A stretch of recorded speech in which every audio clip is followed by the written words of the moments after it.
Hello everyone, this is part 3 of the series of videos where I will be reading aloud the story of Unbirthday. We last left off with Alice encountering a rather dotty woman named Mrs. Poggy's Dunhow. When Alice developed a picture of her, to her shock she saw that Mrs. Poggy's Dunhow resembles the villainous and tyrannical Queen of Hearts from Wonderland. Where does the story go from here? Let's find out together. And like last time, if you've already read the book, please no spoilers in the comment section. Let's see.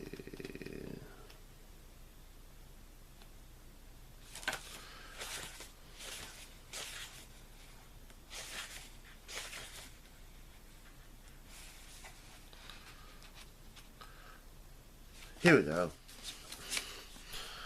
Chapter 3. Alice stared at the piece of glass in her hand, slick and thin and flat like a mirror, and tried to convince herself that she was wrong. "'Tis a trick of the light," she murmured aloud to make it true, too scared to believe.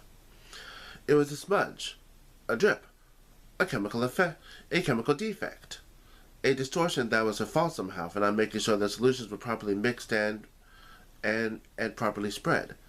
There was a bubble in the fixture, the fixative, but which held the negative to the blue sky beyond the panes of window glass, also rectangular like a photoplate. There was no mistaking it. The horrid, imp-like thing knobbing in the middle of the picture had too massive a head, too vicious a grin even for Mrs. Poggy's Dunhow, and there were no babies. Also, she was wearing a crown. A tiny, strange, angular distortion of a crown. The sort of crown you'd give a playing card to wear if it had come alive. The Queen waved a fan, in the shape of a heart, at the viewer as if to say, "Yes, it's really me. Don't look away, you horrid girl." Her hands and feet were tiny, too tiny for a barrel-like body. Alice realized she hadn't breathed in several seconds. Wonderland. Exactly like from a dream, but was it real? Alice wondered if this was what other girls felt like when they claimed they felt faint. The air in the tiny solarium was a little close, but instead of suffocating her, the warmth from the sun felt alive and rich on her hands, her skin soaking up its power with relish. Yet even that, and everything else, the sky and brightness and the whole beautiful day, had become drab and unreal next to the strange, gray-black image on the plate. Alice peeped at it again, almost from the corners of her eyes, afraid it would be gone, afraid it was a momentary, hysterical delusion now replaced forever with a picture of a sadly all too non-fictive person. The Poggy's Dunhows of the world were too real to deny. But no, the Queen was still there. Alice laughed aloud and almost danced in the tiny confines of the solarium. Her smile and tossed golden hair put the glorious day outside to shame. She had Wonderland in her hand. "Fancy that," she breathed. And yet, Alice examined the picture more closely. There was hate in the negative bright eyes of the Queen. Her smile was triumphant and cruel and looked like a giddy city's. True, the Queen of Hearts was malevolent, and in modern parlance unbalanced, with her constant sociopathic desire to take off everyone's heads. But she has said and done everything with the callous antipathy of any unpleasant child playing with dolls, not with a real feeling about the situation. "Alice!" She jumped at the shout. Her aunt was looking for her, swishing in and out of rooms with languid yet efficient movements. Pant leg rifling against pant leg. "Yes, Aunt Vivian?" She let herself back through the solarium door, the tiny brass doorknob reminding her of other things. Tiny keys, tiny glass tables, tiny doors. "Oh, getting a little sunlight, her aunt asked appraisingly, looking at her over the tops of the glasses. "Probably quite healthy after the dark room." Opens your pores. Here, these came for you in the Morning Post. Alice took both cards with surprise. Who had possibly known where she was? Who was so formal and needed her? Which two people? Breathlessly, she cracked the first one open. In her excited state, she wondered dizzily, would it say eat me? Or drink me? Or be some sort of invitation to a playing card ball? Anything was possible. But the handwriting was immediately and sadly but the handwriting was immediately and sadly recognizable as her sister's.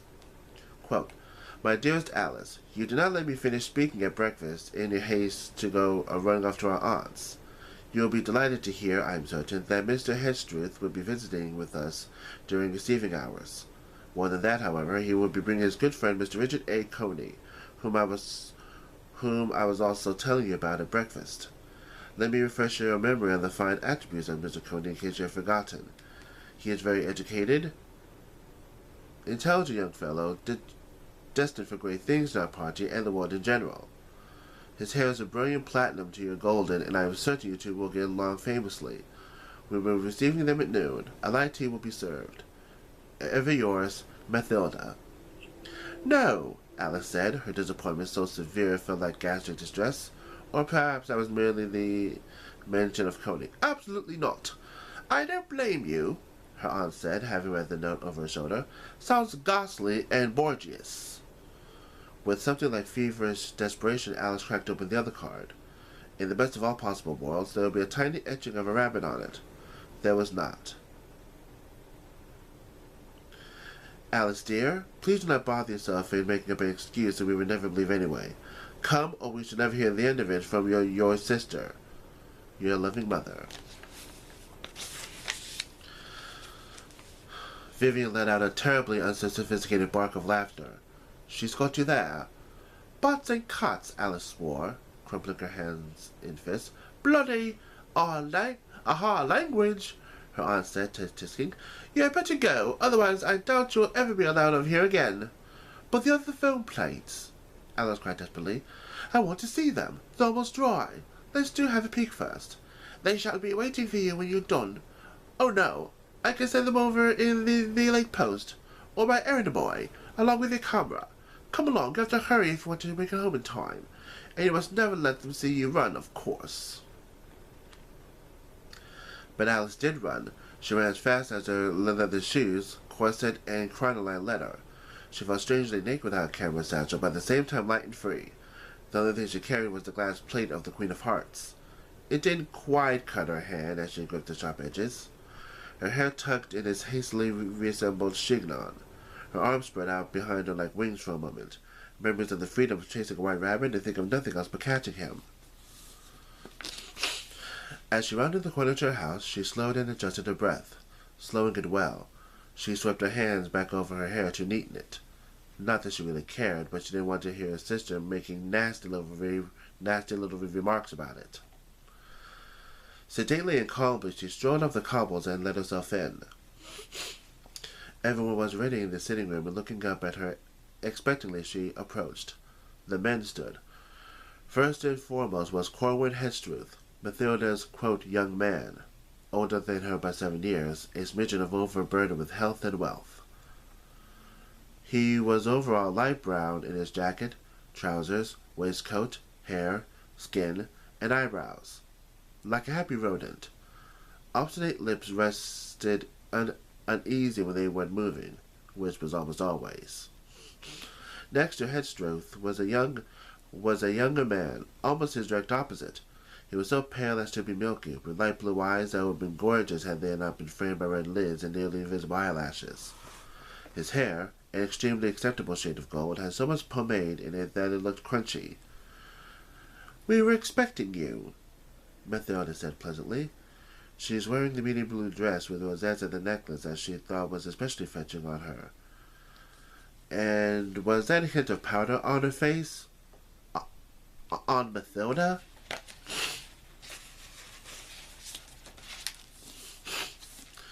Alice looked to her mother, the only person in the room worth looking at. She had on a bright smile and confused eyes. Perhaps a shadow of the old woman she would someday become. For now it was less dementia and more like, well, I'm here, but wouldn't I be better off somewhere else with my sewing in the garden perhaps?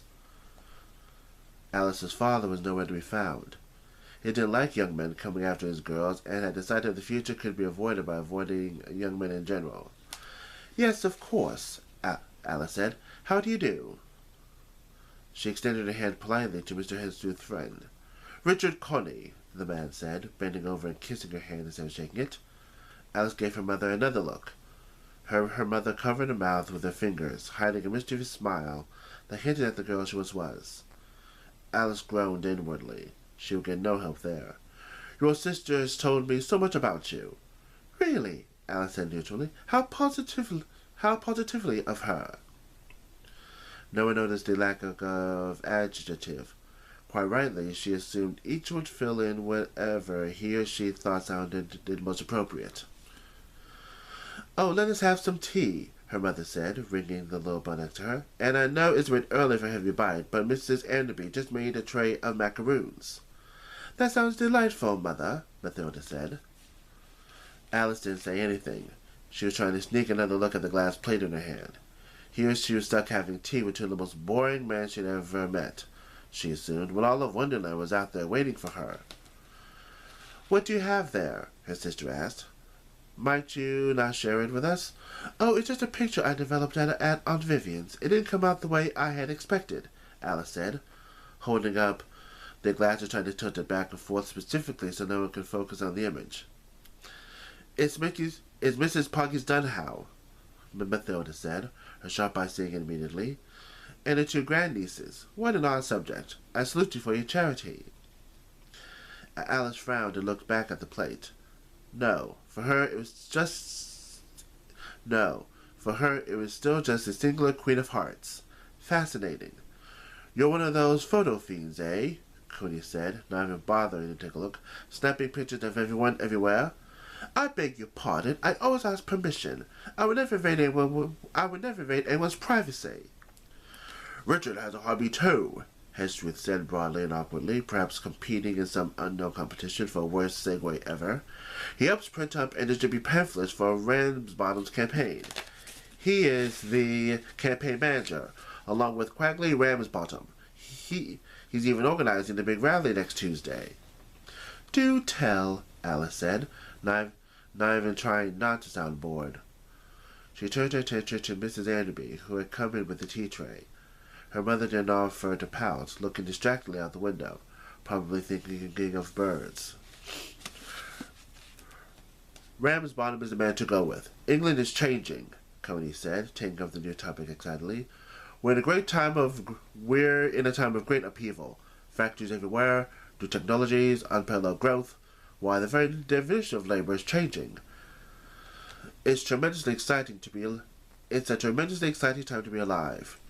But with all this change, it's vital to make sure we keep England. England. English values, English ideas, English citizens. Alice wondered if the sudden pain in the top of her nose was the beginning of the same sort of headaches her mother developed when her father grabbed his toolbox and claimed he could fix everything himself. This tea, I believe, is from India. Shh. She said aloud, taking a delicate rose-covered cup from Mrs. Enderby with a nod. This cup, China. The fabric of Mathilda's dress is from Italy. It's from Paris. My locker was made in Italy. There are no doubt more countries represented in this room than there are actual English citizens. As well as one from Wonderland, she added to herself. That's all very well and fine, Coney said, eagerly rising to the argument. Mathilda and Henstooth gave each other nauseatingly familiar and knowing smiles. As long as the locket-makers stay in Italy and the tea farmers in India, if you know what I mean. I'm not sure I don't know what you mean, Alice said with its deceptively innocent face. Oh, but look at some of the lovely photos Alice have taken of the children in the Jewish quarter, her mother said unhelpfully, pointing out to Coney a pretty pair of silver frame portraits. Alice was particularly fond of those. She was close to the two young sisters. When the family had moved to York, they continued to stay in contact by post. "Wouldn't you rather be hunting on lovely pictures of your grandchildren?" Hestruth asked her mother with a knowing smile. "Are you and Mathilda setting a date, then?" the older woman replied innocently, taking a prim sip of tea. Mathilda gave her a nasty look. Alice almost snorted her own tea out of her nose. Yes, those are very picturesque," Coney said. "And I'm sure, in their own way, these orphans are very appealing." "They're not orphans. They're—" Yes, I'm sure. You have it in your head to save them. That's very charitable of you. But look here, why not come to the lecture we're doing as a fundraiser for the rally? It will be quite intimate and fun, just for Ramsbottom's closest supporters. He'll give a little talk, short I promise, and then take questions. See it from our side. It might open your eyes a bit. You could be my guest." "Oh, that would be fun," Mathilda said excitedly. "We can make it an outing, a foursome." "Oh, that does sound lovely," Alice said. "An evening taken up by an informative disquisition on xenophobia, no doubt, and a side or two about the benefits of being a Luddite. But I'm sorry to say I have a previous engagement that day." "We haven't said what day yet," Mathilda said, narrowing her eyes. "Yes," Alice agreed sunnily. The bell rang. Mrs. Anderby went to answer it. "So many visitors," Alice's mother said. "Perhaps I should be around to receive them more often." "Or perhaps move further away from town," she added reflectively. But Mrs. Anderby came back without any additional guests. Instead, she carried Alice's satchel and a small packet tied with ribbons. "My photographs!" Alice cried, leaping up joyfully and taking them. "Children today," Hestruth sighed, "always checking the mail, too anxious to hear from friends who aren't actually present, or what's in the news, or what the news is. So busy with such intangible communication." "I beg your pardon," Alice said, dipping a curtsy like the child she was accused of being. "I have been waiting for these. A pleasure meeting you, Mr. Coney." "Alice, you're not leaving?" Mathilda said incredulously. "I'm afraid so. This absolutely cannot wait. Good luck with whatever." Alice nodded at the man and rushed up to her room. Would there be Hades to pay later? From her sister, and reluctantly her mother? Who cares? Alice thought resolutely. She sprawled on her bed and ripped apart the neatly tied velvet knot. There were 3 photographs, one supposedly of Mr. Willard, another of a little boy named Ilya, and the third of a pretty wind-shaped pine from the park, by the river. Mr. Willard, standing behind his desk, a pile of hats on the other side, was most assuredly not himself. Instead he was the Mad Hatter! Alice practically screamed in delight as the memory came rushing back. The tea party, the songs, the riddles, and there he was, just as she remembered him. Short, with a nose that took over his entire face and a head that was the size of his tiny body. He wore a giant top hat with an equally giant tea tag that said, "In this dial, 10-6. He must be standing on a chair because he loomed over a desk, his hands firmly placed on it as he leaned forward. But he was turned, as if something off camera caught his eye. He didn't look so much mad as suddenly worried about whatever it was he saw, as if he was just about to entreat the viewer, beg for something, when he was interrupted. And while that was strange, even for a strange land, Alice quickly flew to the next plate, eager to see what else there was. Ilya had become a speckled-faced bird in his photo, one of those that had taken pity on Alice when she felt her most lost and alone in Wonderland. The boy had a sensitive face in real life. The bird in the picture looked equally empathetic, despite the lenses for eyes and very sharp shaft for a beak. He was running, his feathers blurred. "This is truly astounding," Alice said in awe. The camera somehow sees through the real world and channels Wonderland through its lens instead." There were, of course, crackpots who used new photographic technology to claim they could capture ghosts, or fairies, or the auras of people, quote, scientifically, with chemicals and light and mirrors. This was obviously not that. Alice had complete control over her equipment, the process, and the plates. And there was nothing hazy, indistinct, or unbelievable about these images. The tree in the last photo turned out to be a flower. A swaying flower the size of a house. Or perhaps a camera and an artist was struck small, with lips at the end of her petals. Alice wasn't even sure what kind of flower it was. Certainly nothing as easily identifiable as a rose or a jonquil. Even a rose or jonquil with eyes. "Oh, I bet she can sing," Alice cried. "This is fantastic! My dreams were all real. Here they are, right before my eyes." But why had they chosen to make themselves known now? Why couldn't anyone else see them? And if it was all real, where had Wonderland been for the past 11 years? Alice had found a single hint or peep of it, and she had been looking ever so hard. She had dozens of photos of cherubic children and many interesting personalities from around town, several years' worth at least. Also, walls and flowers and designs and the cobbles and a few even at the beach. And up until today, all the pictures resembled their subjects. Best not to question the magic, Alice decided. Whenever she had questioned anything in Wonderland from her last visit, she had never received a straight answer. Sometimes people became even ruder to her as a result of her asking. So, the Queen of Hearts, the Mad Hatter, a spectacled bird, and a singing flower. Every single one of her plates was a glimpse into Wonderland. Is it a world that mirrors ours, hidden somehow? I wonder if everything has a double, like a reflection, Alice said thoughtfully. Curiouser and curiouser. Well, there was really only one way to find out. She repacked her camera bag and checked her film.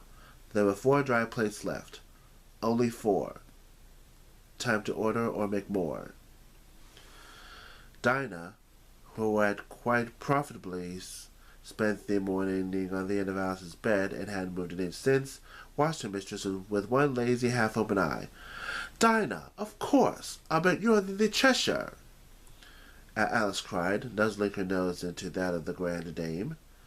Then she carefully set the camera to take a long, slow shot of the cat because the room was dusky. She needn't have worried, however. The old kitty fell asleep, or pretended to, and didn't move a muscle till she was done. Or after, either. Alice then carefully changed film and ran downstairs and was on her way out the door again, before she remembered her hat. "Oh, my ears and whiskers!" she swore cheerfully, going into the parlor where she had left. Once there, she saw that Hedgestruth and Coney were taking their goodbyes formally at the front door. Mathilda had her own hat on and a shawl. Perhaps she was going to escort Mr. Hedgestruth into town. "Saved by a heart," Alice said with a deep breath of gratitude, touching at her hand reverently. Such a thing seemed like perfect Wonderland nonsense, too. She tiptoed back the way she came and left out the kitchen door instead. With only 3 plates remaining, Alice had to choose her subjects very carefully. She tried to find Mr. Katz, just for laughs, just to take his portrait, mind you. But none of the boys or girls at the square had seen him since that morning, so she took one of Adina instead. Then she made Aunt Vivian pose, despite her aunt's weak protests of lethargy, and that she had done one already. Vivian seemed, however, to find the energy to fetch a turban with a long feather and a cape of gold and donned both. She draped herself across a cushy couch and held an incense burner in each hand like some sort of unknown tarot card. And then, who for the last plate? Alice knew before she picked up the camera. In the back of her mind, she had known all along. She carefully set it on a table, aiming it at the opposite wall. Then she took one of her aunt's ivory-handled walking sticks, stood very still in the front of the wall, and set the camera off by stretching her arm and lightly tapping the shutter button with the tip of the case. Her first and Her first, her only self-portrait. Developing the film was agony. Her hands shook. She wanted to get it done quickly, but had to be extra careful. It took too long. She wanted it to be perfect. She made herself leave the darkroom and to take a walk while the plates dried. She would not look at them when they were imperfect and wet, encouraging wild speculations and guesses. She nibbled on a couple of cucumber sandwiches and a slice of cold Welsh rarebit. The cheese had solidified and was a bit chewy, just the way she liked it. She wondered what a picture of it would result in. A plate of ice biscuits with the power to cause sudden growth, or did some real-world things remain just that, things in the real world? Finally, unable to delay any longer and driven mad by her own thoughts, Alice ran back and looked at the plates against the sitting room window. Dinah was Dinah. Just a cat. Alice bit her lip in disappointment. She felt certain Dinah would turn out to be her beloved Cheshire, the strange, smiling beast who sometimes helped, sometimes hindered the travels in Wonderland. The kitty before her looked just as normal and sleepy and grumpy as she always did. No hint of a smile at all. Well, that answered that question. Some objects, or people, or cats, were this world things alone, with no doubles in Wonderland. Unless, what if the magical moment was over? What if Alice was back to taking pictures of real, normal things now? Things that remained real, normal things. She flipped quickly to the next plate. All her worries were immediately dispelled when she saw what was there. Adina was a bird with a delicate neck and a mirror for a face. Without eyes, it was hard to tell what she was thinking or feeling, but there was no trace of happiness around the beak. Her head was tilted, regarding the viewer a trifle too intently, considering there was nothing where its face should have been but a ghostly reflection of the camera itself. Alice hurriedly put that one aside. She looked at the next and couldn't at first remember who or what it was originally. All elements of the real world were pushed to the edges or erased entirely. The creature who starred in the portrait was large and segmented, and was not a little terrifying until she suddenly remembered who it was. The caterpillar reclined languidly on his giant mushroom top, clouds of vapor twirling around his uppermost appendages in thick, almost unrecognizable shapes. Alice was tied between delight and annoyance. He had the same unhelpful, obnoxious smile on his face as when she first met him. Very disagreeable. On the other hand, he was really there, resplendent in detail down to his nose and little golden slippers. Oh my goodness, he's Aunt Vivian, she suddenly realized. His short arms were spread the way Vivian's long ones had been, to either side, and the mushroom top was almost like a couch. Alice giggled, putting a hand to her mouth despite being the only one there. I had no idea you were so polypedal in your soul, Aunt Viv. Then, knowing who was left, she slowly pulled out the last plate, and immediately grew cold. She had no preconceptions, no idea what to expect. Visions of bright-colored creatures and toddling oysters, of course, flickered through her mind as possibilities. But all she really thought she would see was Alice. She was the only Alice in all of Wonderland, as far as she could tell. Alice in the real world and Alice over there. But this other Alice, this Wonderland Alice on the other side of the glass, was someone very different. She had dark hair, for one, stringy, long, unkempt. The rest of her features were hard to distinguish because a thick, ratty white blindfold was tied around her head. Streaked and streaming down her cheeks from beneath it was a thick black blood. Her lips were cracked and also bleeding, her bare neck and shoulder smudged with dirt. Alice swallowed. She had never seen anything like it.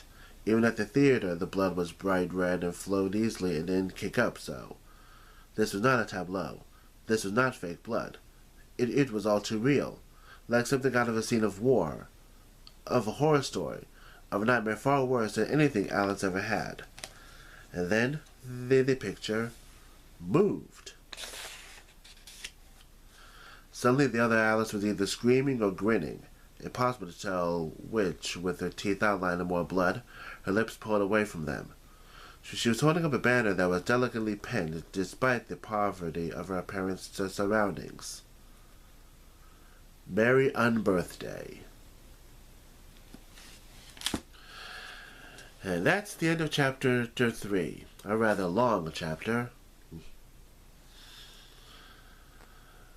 Anyway, thank you for watching. Be sure to like and subscribe. And tune in for part 4.